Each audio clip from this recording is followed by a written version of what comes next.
கிறிஸ்துவிலே மிகவும் பிரியமானவர்களே, 30/3/2024 உங்களை சந்திப்பதிலே மகிழ்ச்சி அடைகிறேன். வாருங்கள், ஒரு நிமிடம் நாம் ஜெபிப்போம். அன்பு தகப்பனே, இன்றைக்கும் என்னுடைய பாதுகாப்புக்காய் ஜெபிக்கும்படி என் தேவனுடைய சமூகத்தில் வருகிறேன்.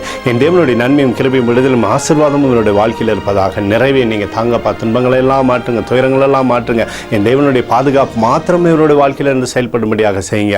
இயேசு கிறிஸ்து சிந்தின பரிசுத்த ரத்தத்தை இவர் மீதும் குடும்பத்தின் மீதும் செய்கிற சகல காரியத்தின் மீது பூசுகிறேன். ஆகவே இந்த நாள் முழுவதும் நன்மை இவருடைய வாழ்க்கையில் இருப்பதாக. சங்கீதம் 91:1 உன்னதமான ஒரு மறைவில் இருப்பவன் சர்வ வல்லவருடைய நிலையில் தங்குவான் என்று சொன்னேன். ஆண்டவரே, உம்முடைய நிலையிலே இவரை தங்க செய்யுங்கப்பா. உடைய கிருபை மாத்திரமே இவருடைய வாழ்க்கையில் இருக்கட்டும். நிறைவுக்குள்ளாக மூடி மறைத்துக் கொள்ளுங்க. சகல நன்மையுமே இவர் கொடுங்க. இயேசுவின் நாமத்திலே ஒப்புக்கொடு ஜெபிக்கிறேன் நல்ல பிதாவே, ஆமேன்.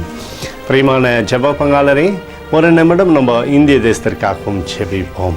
அன்பு தகப்பனே, 29/3/2024 தேசத்திற்காக ஜெபிக்கும்படியாக உங்களுடைய சமூகத்தில் வருகிறேன்ப்பா.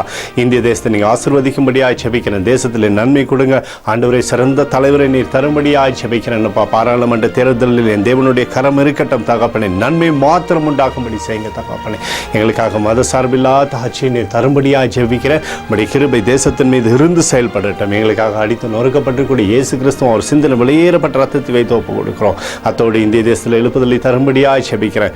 எழுப்புதலை தருவீராக, எழுப்புதலை தருவீராக, எழுப்புதலை தருவீராக, எழுப்புதலை எங்கள் கண்கள் பார்க்கும்படி நீர் ஆசீர்வதிக்கும்படி ஜெபிக்கிறேன். நேற்றும் இன்றும் என்று மாறாதவராகிய இயேசுவின் நாமத்திலே ஒப்புக்கொடு ஜெபிக்கிறேன் நல்ல பிதாவே, ஆமேன்.